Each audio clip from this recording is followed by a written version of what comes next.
Hola classe de 5è, com esteu? Faig este vídeo per a explicar el segon problema de l'activitat número 6 de la pàgina 161 de matemàtiques i el problema diu així. La piscina del poble està buida. La seva capacitat és de 90 quilolitres d'aigua. Hi ha una piscina del poble que està buida i té una capacitat d'aigua de 90 quilolitres d'aigua. Hasta ahí tot clar.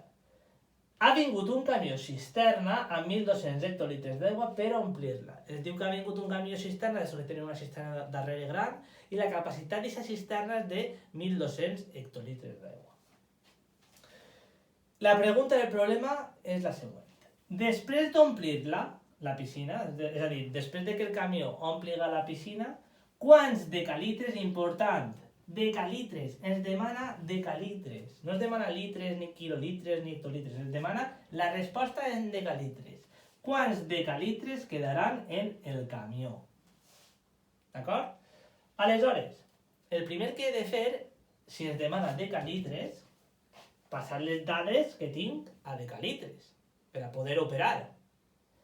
Aleshores, 90 quilolitres, ja ho dic jo, és igual a 9.000 decalitres. ¿Vale?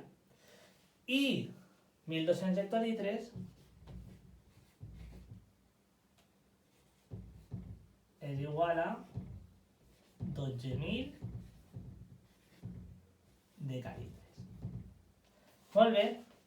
Ara, quan ja tenim les dades en la unitat de mesura que es demana el problema, què hem de fer?